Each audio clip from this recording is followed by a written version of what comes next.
संविधान दिलं, त्या भारतरत्न डॉक्टर बाबासाहेब आंबेडकरांच्या महापरिनिर्वाणाचं ज्या ठिकाणी काम झालं त्या ठिकाणी एक स्मारक असावं एवढीच आंबेडकरी जनतेची इच्छा होती.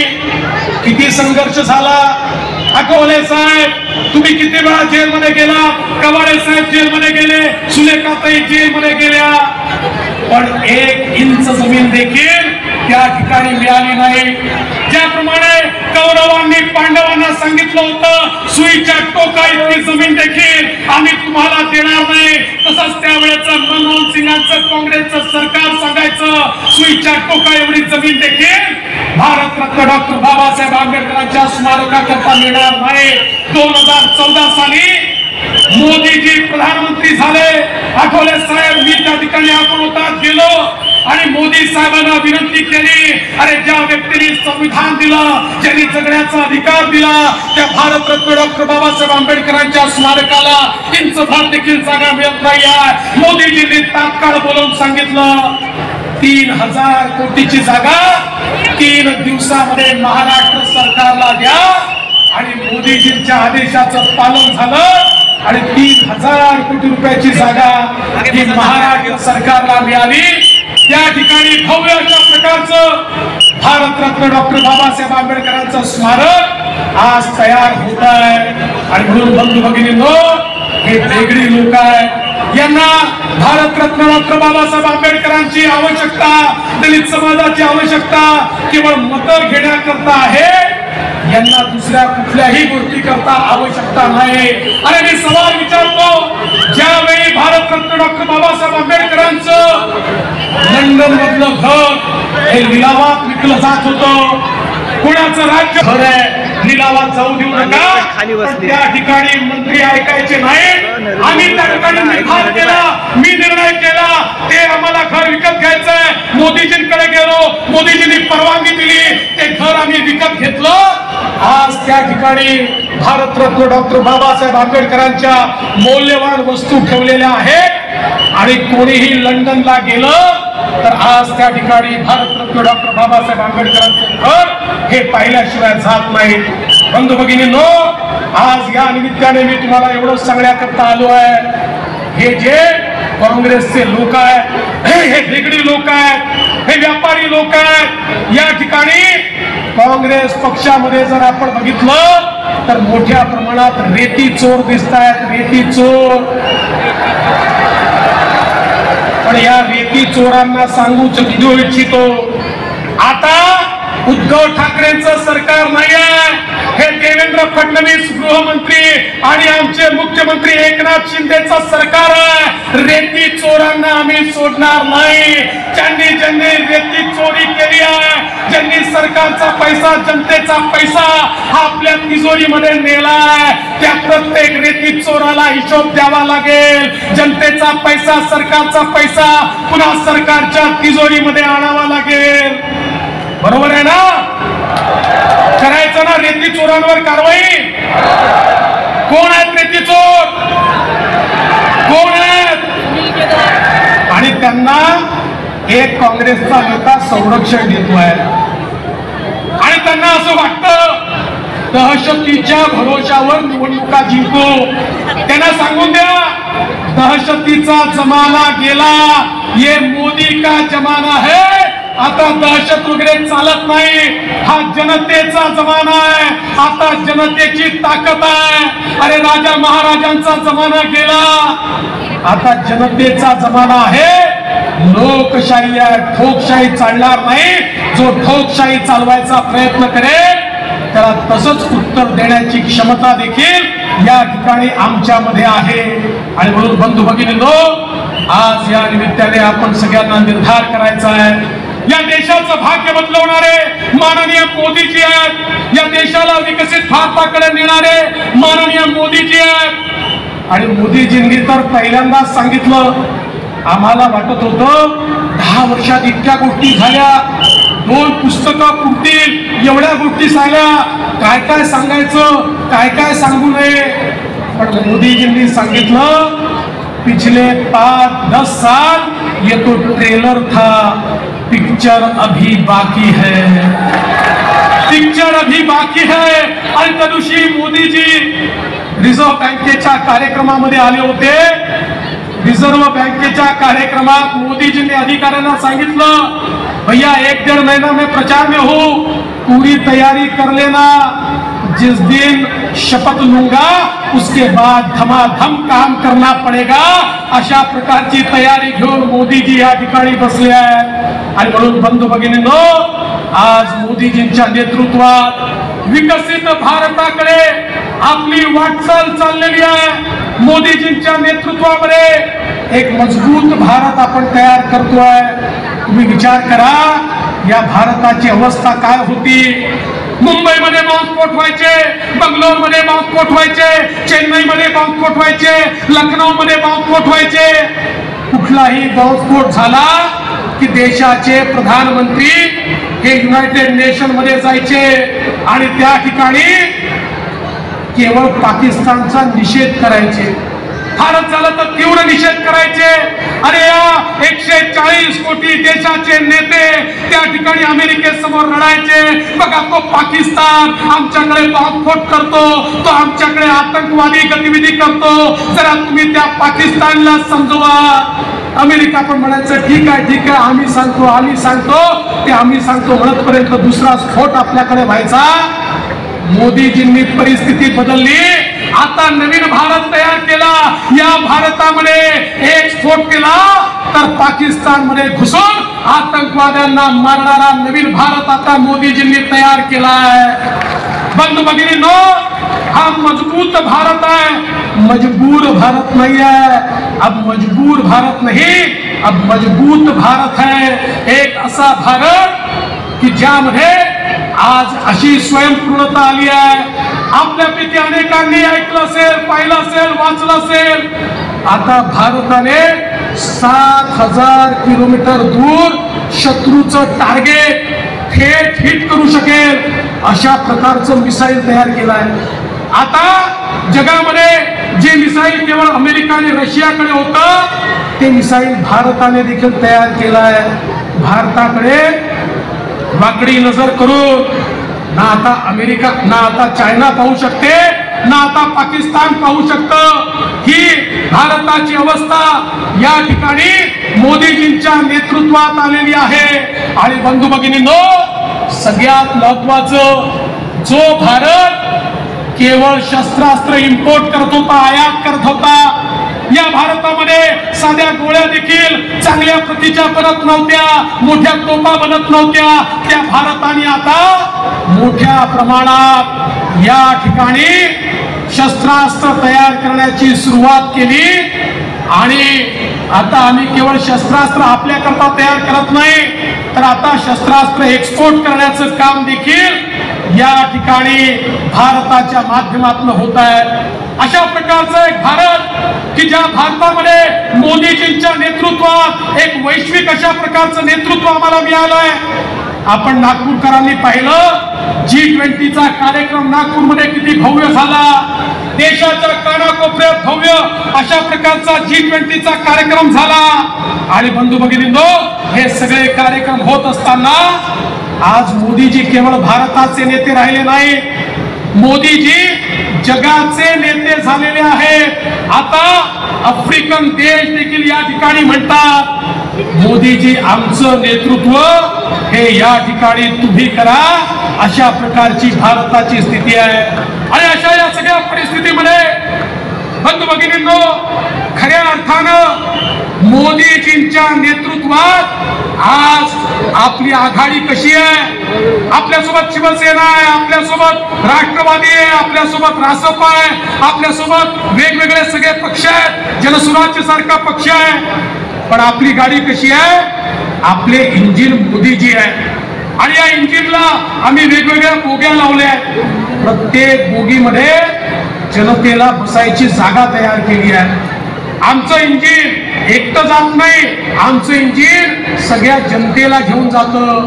पण तुम्ही बघा, इंडिया आघाडीची तयार केली आहे. या इंडिया आघाडीमध्ये प्रत्येक जण म्हणतो मीच इंजिन आहे.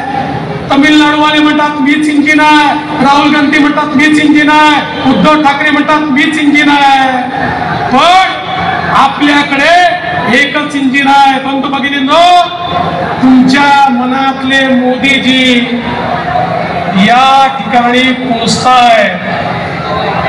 माझं काम हे आता संपताय. मोदीजीची एंट्री होते. 3 मिनिटांमध्ये मोदीजी मंचावर असणार आहेत आणि म्हणून मी पुन्हा एकदा माननीय नितीनजींना आणि राजू पारवेजींना मोठ्या आपल्या संख्येनं मतदान करून आपण निवडून द्यावं एवढीच विनंती करतो. आणि एक विनंती करतो, मोदीजी येतील तेव्हा प्रत्येकाने आपला मोबाईल बाहेर काढायचा आहे. मोदीजी मंचावर येतील, आपला मोबाईल बाहेर काढून ठेवा. सगळे तयारीत राहा. अरे आत्तापासून टॉर्च लावू नका, वर येऊ द्या. काढलाय सगळ्यांनी? काढलाय सगळ्यांनी? सगळ्यांनी काढलाय? आता मोदीजी वर येताय. ते आल्यानंतर जोरदार स्वागत आपल्याला आपला टॉर्च लावून त्या ठिकाणी मोदीजींचं करायचं आहे. बोलो भारत माता की, भारत माता की. मोदीजी आगे बढ़ो, देश तुम्हारे साथ है. मोदी जी आगे बढ़ो, मोदी जी आगे बढ़ो, मोदी जी आगे बढ़ो. अब की बार, फिर एक बार, अब की बार,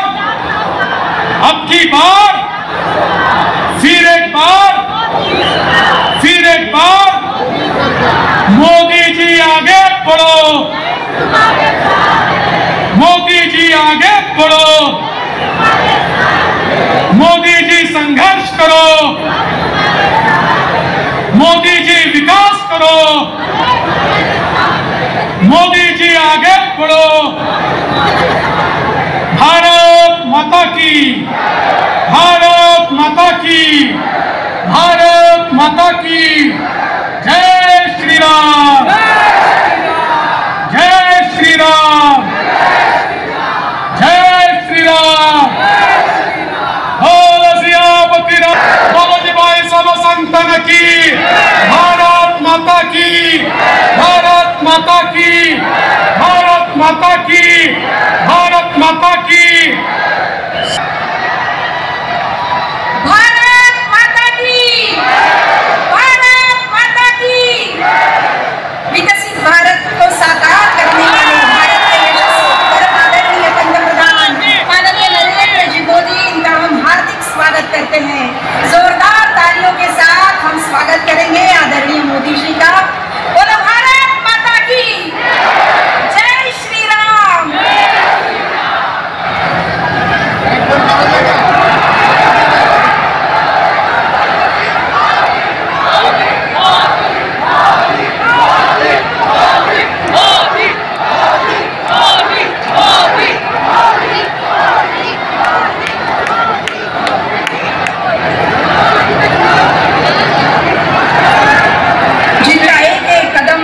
संकल्पना को साकार करने वाला है, हमारे मन में आशा की किरण को प्रज्वलित करने वाला है. आदरणीय पंतप्रधान नरेंद्र जी मोदी, इनका हम हार्दिक स्वागत करते हैं. और महाराष्ट्र की जनता की ओर से, महाराष्ट्र के मुख्यमंत्री माननीय नामदार श्री देव की ओर से माननीय मोदी जी का स्वागत करें. माननीय प्रधानमंत्री महोदय का स्वागत करें.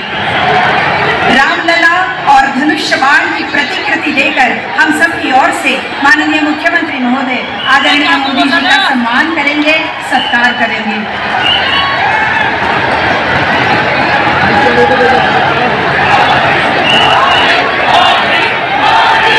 लोकांचे जल्लोष पहा तुम्ही. जशी एंट्री झाली आपल्या देशाचे पंतप्रधान यांची, या लोकांचे जल्लोष बघा. प्रतिकृति तथा रामलला की मूर्ति देकर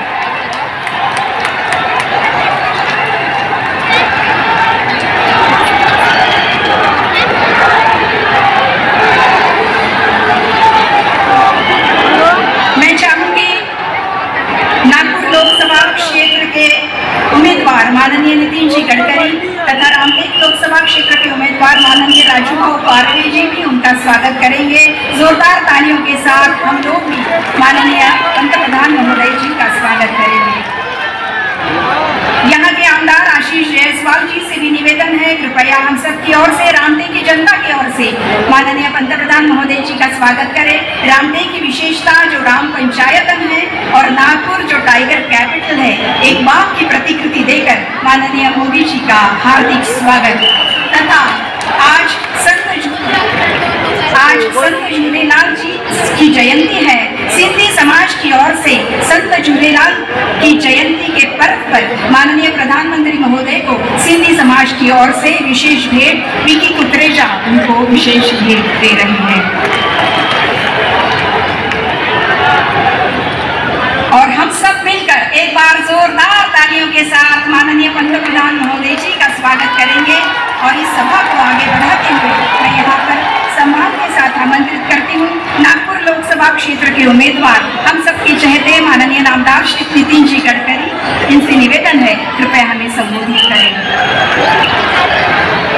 आदरणीय नरेंद्र मोदी जी, महाराष्ट्र के आदरणीय मुख्यमंत्री, उप मुख्यमंत्री,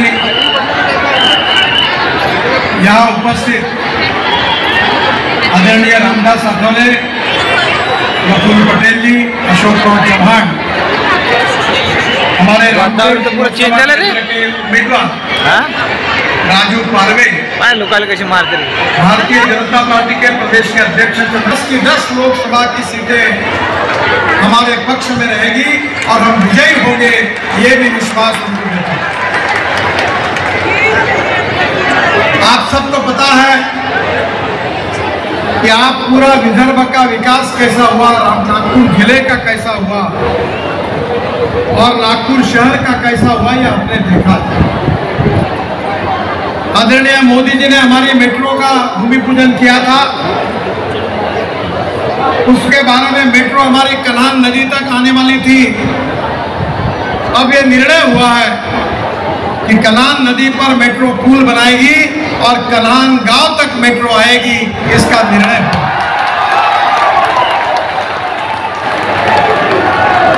मुझे इस बात की खुशी है कि बाबा साहेब अम्बेडकर जी ने जिस दीक्षा भूमि पर बौद्ध धर्म की दीक्षा ली थी, उस दीक्षा भूमि को विकसित करने का कार्य हमने लगातार किया है। देवेंद्र जी जब महापौर थे, मैं महाराष्ट्र सरकार में मंत्री था। मोदी साहेबांचं भाषण चालू आहे, तुम्ही बघू शकता लोकांचा जल्लोष। भारत माता की,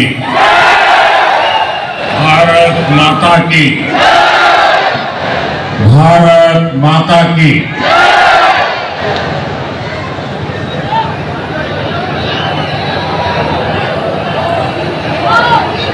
प्रभू श्री रामचंद्राच्या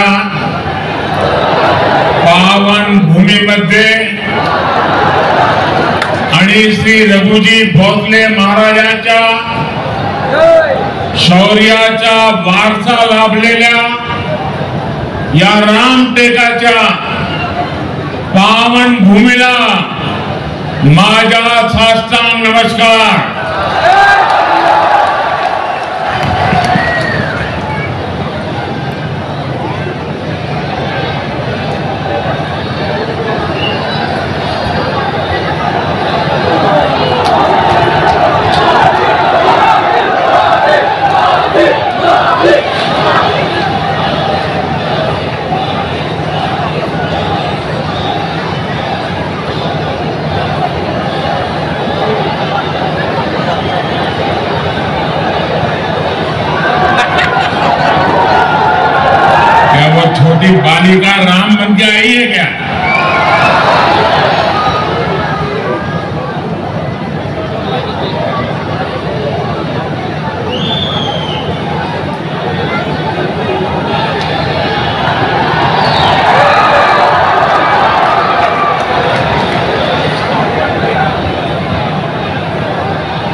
इस पावन धरा से मैं महान त्यागी बाबा जुगदेव जी, गोंड राजा भक्त बुलंद शाह और बाबा साहब आम्बेडकर को भी नमन करता हूं। यहां बाबा जुगदेव जी ने परमात्मा एक सेवा मंडल, इसके माध्यम से जो नशा मुक्ति का अभियान चलाया है, उसकी जितनी प्रशंसा की जाए वो कम है। मैं इस अभियान से जुड़े सभी लोगों की सराहना करता हूं। साथियों, शाम हो रही है, लेकिन आपका उत्साह देखकर लगता है कि अभी दिन शुरू ही हुआ है।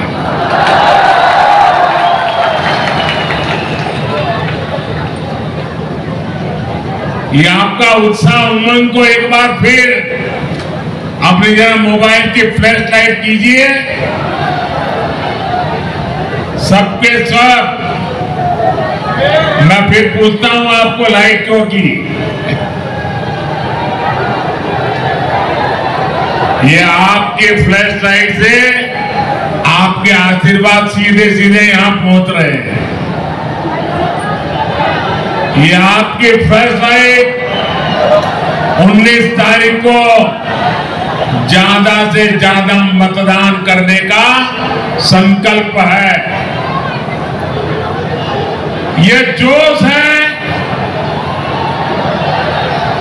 जो संदेश दे रहा है, फिर एक बार,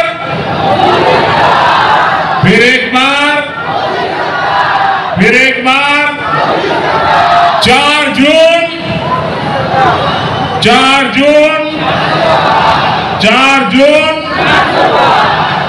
भाई और बहनों, 19 अप्रैल को आपको सिर्फ एक सांसद नहीं चुनना है, आपको अगले 1000 साल के भारत की नींव मजबूत करने के लिए मतदान करना है। आपको विकसित भारत के संकल्प के लिए मतदान करना है। साथियों, आजकल ये टीवी वाले, मीडिया वाले चुनाव को लेकर लगातार सर्वे दिखा रहे हैं। इस सर्वे में एनडीए की बम्पर जीत दिखाई दे रही है, लेकिन मैं आज मीडिया वालों की मदद करना चाहता हूं। ये सर्वे के पीछे ये मीडिया वाले इतना खर्चा क्यों करते हो भाई? इनको पैसा बचाने का एक फॉर्मूला आज मैं देना चाहता हूं। जब मोदी को गालियां बढ़ जाएं तो रुझान समझ जाइए, फिर एक बार जब ये लोग मेरे स्वर्गीय पिताजी या माताजी को गाली देने लगे तो समझ जाइए, फिर एक बार जब ईवीएम पर सवाल उठने लगे तो रुझान समझ जाइए, फिर एक बार। साथियों, आजकल ये इंडी गठबंधन वाले और उनके लोग ये झूठ भी फैला रहे हैं कि मोदी तीसरी बार सरकार में आया तो लोकतंत्र और संविधान खतरे में पड़ जाएगा। अभी नितिन जी ने उसका बड़ा जम करके जवाब दिया है। मैं जब से राजनीति में आया हूं, ये कोई ऐसा चुनाव नहीं गया है जिसमें उन्होंने ये घिसी पीटी कथा न सुनाई। अटल जी की सरकार बनी तब भी ऐसे ही गीत गा रहे थे। इसका मतलब इनकी बैंकरप्सी इतनी है कि इनके पास तो नया आइडिया भी नहीं है। इमरजेंसी के दौरान क्या लोकतंत्र खतरे में नहीं पड़ा था? पूर्व से पश्चिम तक, उत्तर से दक्षिण तक, अगर इन लोगों के परिवार का सरकार का एक प्रकार से कब्जा था, चारों तरफ वो ही नजर आ रहे थे, क्या उस समय लोकतंत्र खतरे में नहीं पड़ता था? एक गरीब का बेटा जैसे ही देश का प्रधानमंत्री बन गया, इन्हें लोकतंत्र और संविधान खतरे में दिखाई देने लगा। ये इंडी गठबंधन वाले कभी गरीब को आगे बढ़ते हुए नहीं देख सकते। अभी हमारे शिंदे जी एक कहावत बता रहे थे, मराठी में एक और कहावत है, काठी मारल्याने पाणी दुभंगत नाही। यानी पानी में जितनी लाठी मारी जाए, पानी में कभी भेद नहीं हो सकता। गरीब के इस बेटे पर ये लोग चाहे जितना हमला करें, मोदी देश की जनता की सेवा के संकल्प से पीछे नहीं हटेगा। साथियों, ये इंडी गठबंधन वाले पूरी ताकत से देश के लोगों को बांटने में जुटे हैं। वो जानते हैं कि देश के लोग एकजुट हो गए तो इंडी गठबंधन वालों की राजनीति खत्म हो जाएगी। इसलिए मैं महाराष्ट्र के लोगों से कहूंगा, देशवासियों से कहूंगा, एकजुट होकर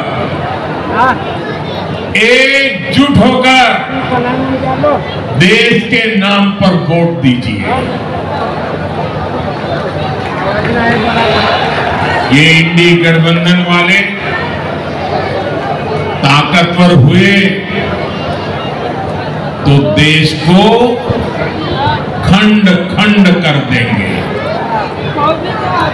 आज भी ये एक समाज को दूसरे समाज से लड़ाने में कोई कसर बाकी नहीं छोड़ रहा। आज भी ये भारत की संस्कृति को निशाना बनाना, उसका कोई मौका नहीं छोड़ते। हमारा ये रामटेक वो स्थान है जहां खुद प्रभु राम के पैर पड़े हैं।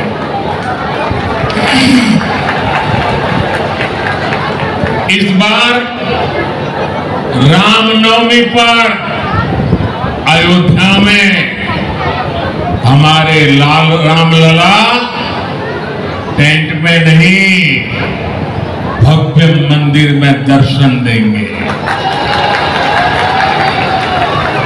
500 साल बाद ये पल आ रहा है। सो रामटेक को, पूरे महाराष्ट्र को, पूरे देश को अद्भुत आनंद हो रहा है। लेकिन हम ये न भूलें कि जब प्राण प्रतिष्ठा का अवसर आया तो इन इंडी गठबंधन वालों ने इसका भी बहिष्कार किया, निमंत्रण को ठुकरा दिया। ये लोग सनातन पर हमले करते हैं, सनातन को खत्म करने की सौगंध लेने वालों के साथ रैलियां करते हैं। साथियों, आजकल नवरात्रि का पर्व है, शक्ति की उपासना का पर्व है। ये लोग हिंदू धर्म की शक्ति को भी समाप्त करना चाहते हैं। आप मुझे बताइए, क्या ऐसे इंडी गठबंधन वालों को महाराष्ट्र में एक भी सीट जीतने देंगे? एक भी सीट जीतने देंगे? उनको इनके पापों की सजा मिलनी चाहिए कि नहीं मिलनी चाहिए? ये चुनाव में वोट देकर के उनको सजा देंगे कि नहीं देंगे? साथियों, भारतीय जनता पार्टी, शिवसेना, एनसीपी, ये सब मिलकर के आज आपके पास आए हैं। आपका एक एक वोट इनको जिताने के लिए तो है, लेकिन उनको सजा देने के लिए भी है। साथियों, आजादी के बाद से कांग्रेस ने साजिश चित्र रखा। जब बीजेपी के समर्थन से केंद्र में सरकार बनी तो बाबा साहब को भारत रत्न दिया गया। जब 2014 में एनडीए सरकार बनी तो एक दलित मां के बेटे भारत के राष्ट्रपति बने। जब 2019 में फिर एनडीए सरकार बनी तो एक आदिवासी मां की बेटी पहली बार देश की पहली नागरिक राष्ट्रपति बनी। एनडीए सरकार में हमने रिकॉर्ड संख्या में ओबीसी समाज से मंत्री बनाए। साथियों, ये एनडीए सरकार है जितने ओबीसी कमीशन को संवैधानिक दर्जा दिया। ये एनडीए सरकार है जितने मेडिकल की पढ़ाई में ओबीसी के लिए आरक्षण तय किया। एनडीए सरकार थी जिसने अलग आदिवासी मंत्रालय बनाया। 10 वर्षों में आदिवासी कल्याण का बजट 5 गुना बढ़ा है।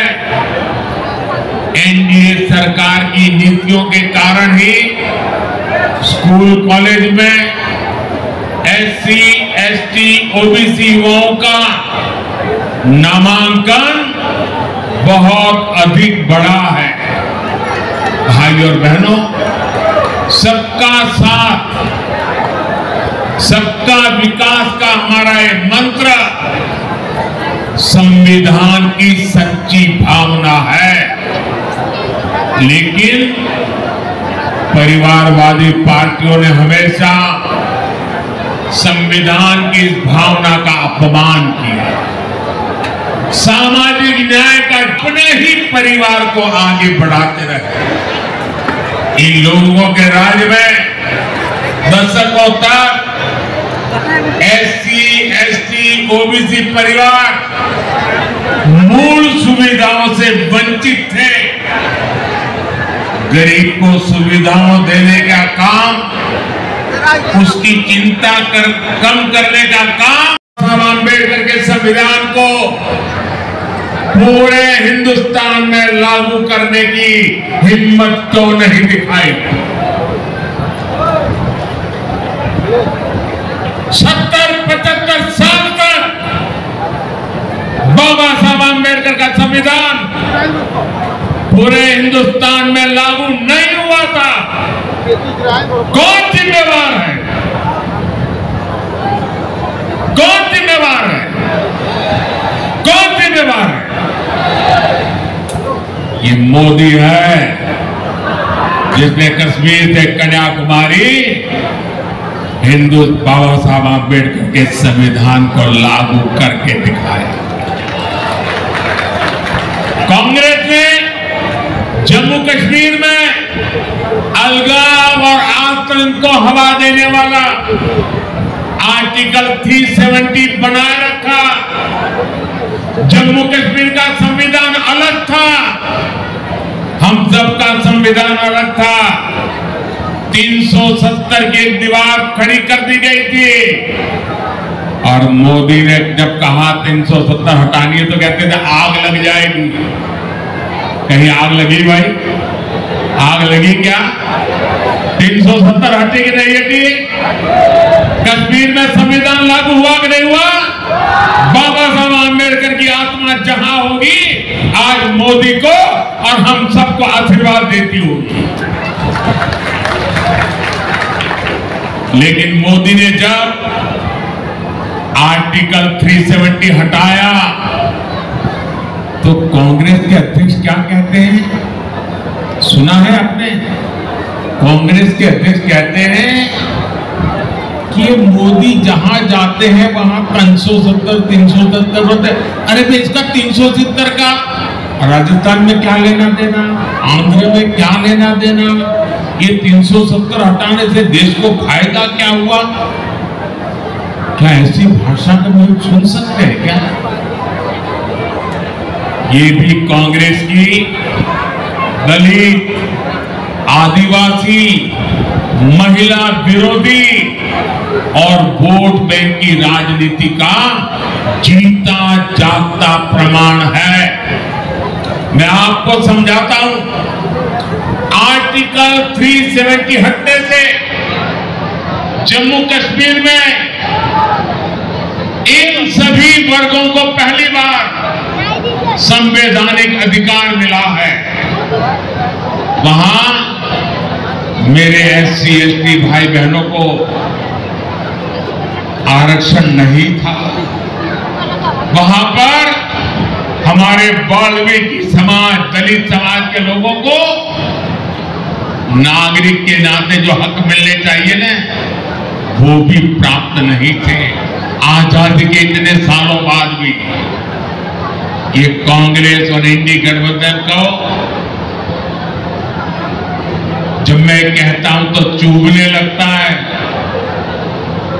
आपने हिंदुस्तान के मुकुट को, वहां के लोगों को, वहां की महिलाओं को उनके अधिकारों से वंचित रखा था। बाबा साहब आम्बेडकर ने SC ST OBC महिला उनको जो अधिकार दिए वो जम्मू कश्मीर के लोगों को नहीं थे। और आप संविधान के नाम पर देश को मूर्ख बनाने की कोशिश कर रहे हो।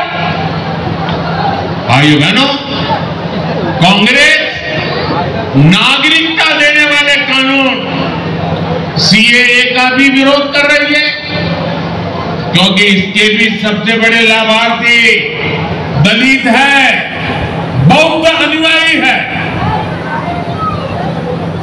अगाड़ी वाले कितना भी विरोध कर ले, CAA के तहत हकदार को नागरिकता मिलकर रहेगी और ये मोदी की गारंटी है।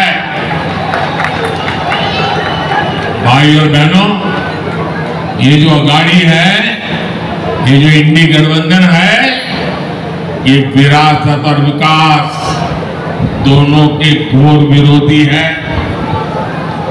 घोसी खुर्द बांध परियोजना को कांग्रेस ने दशकों तक लटकाया। इससे किसानों को कितनी मुश्किलें हुई। जब आपने NDA की महायुति की सरकार बनाई तब इस पर तेजी से काम शुरू हुआ। इससे गोंदिया, भंडारा, चंद्रपुर और नागपुर जिलों के लाखों किसानों को लाभ हुआ। यहां पीने के पानी और सिंचाई के पानी के लिए एकनाथ जी, देवेंद्र जी और अजीत जी की टीम शानदार काम कर रही है, रात दिन काम कर रही है।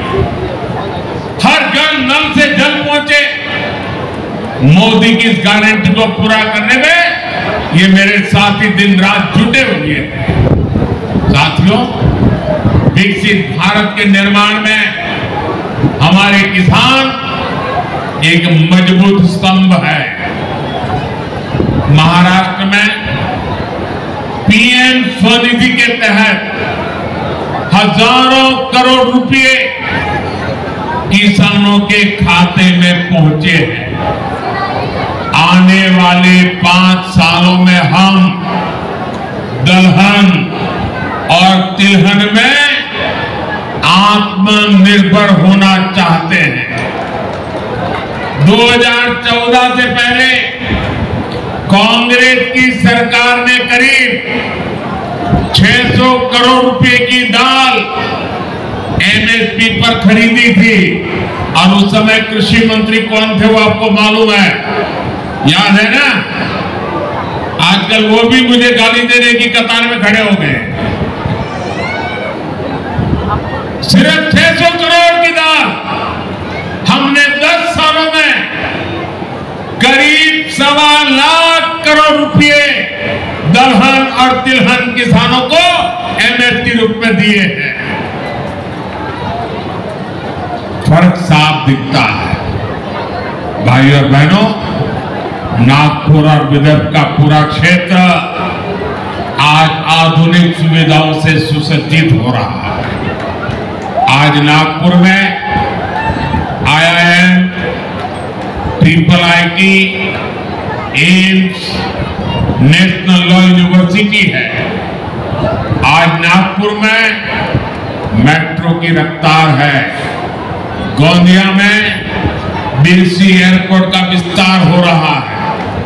अमरावती में टेक्सटाइल पार्क बन रहा है। रामायण सर्किट और बुद्ध सर्किट पर भी काम हो रहा है, जो टूरिज्म को बहुत बढ़ावा देने वाला है। बाला साहब ठाकरे महाराष्ट्र समृद्धि महामार्ग से इस पूरे क्षेत्र का कायाकल्प होने जा रहा है। ऐसा विकास एक ईमानदार, मजबूत और स्थिर एनडीए सरकार ही कर सकती है।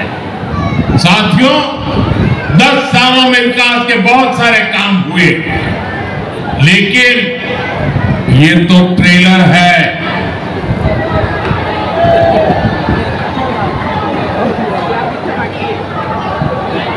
आजकल बड़ी बड़ी होटल में कोई खाना खाने जाता है ना, तो शुरू में थाली आने से पहले एपेटाइजर आता है।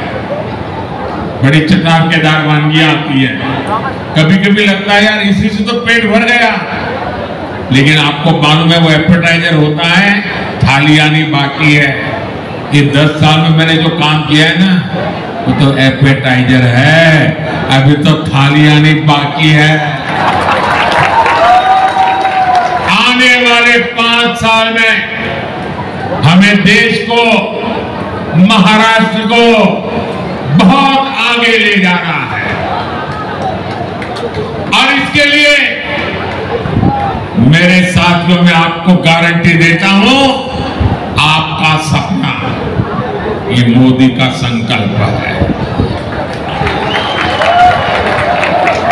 मैं आपको गारंटी देता हूं, हर पल देश के नाम, हर पल आपके नाम। 24/7 फॉर 2047।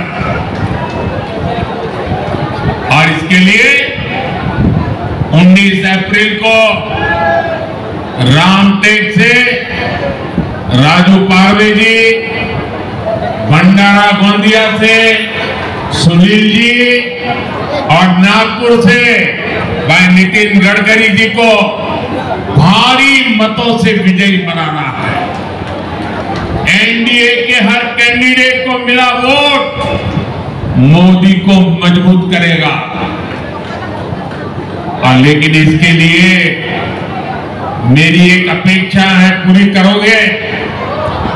जरा सबके सब बताइए, पूरी करोगे? गर्मी कितनी ही क्यों ना हो,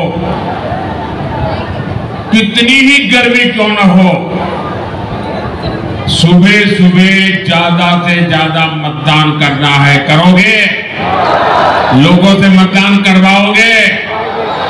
मतदान के पुराने सारे रिकॉर्ड तोड़ोगे? मेरा एक और काम है, करोगे? हमें हर पोलिंग बूथ जीतना है, जीतोगे? हर पोलिंग बूथ जीतना है इस बार, हर पोलिंग बूथ का रिकॉर्ड तोड़ना है, तोड़ोगे? अच्छा, मेरा एक और काम है, करोगे? ये मेरा पर्सनल काम है, करोगे?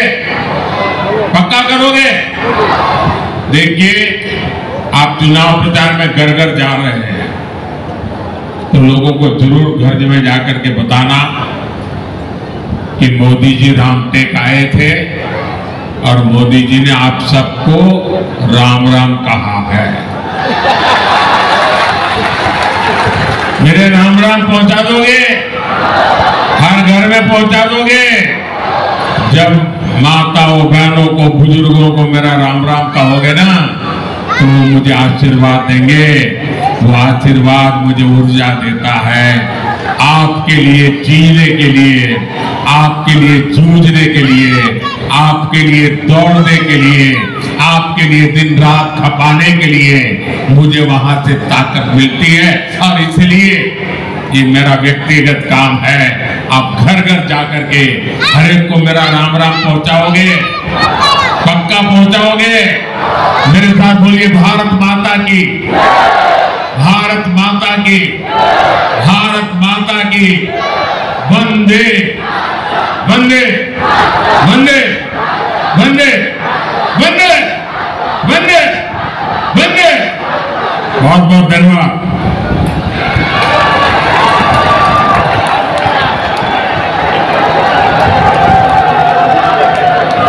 बहुत बहुत धन्यवाद आदरणीय प्रधानमंत्री नरेंद्र मोदी जी।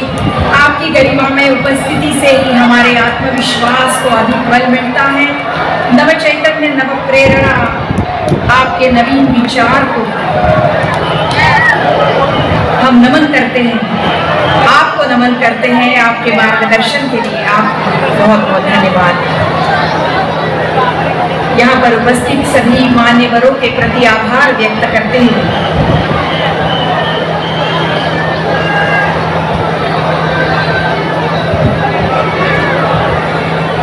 एक बार जोरदार भारत माता की।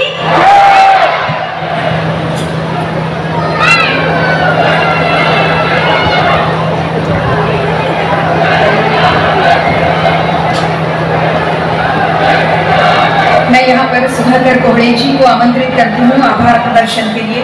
सुधाकर कोहड़े जी, कृपया आभार प्रदर्शन करिए।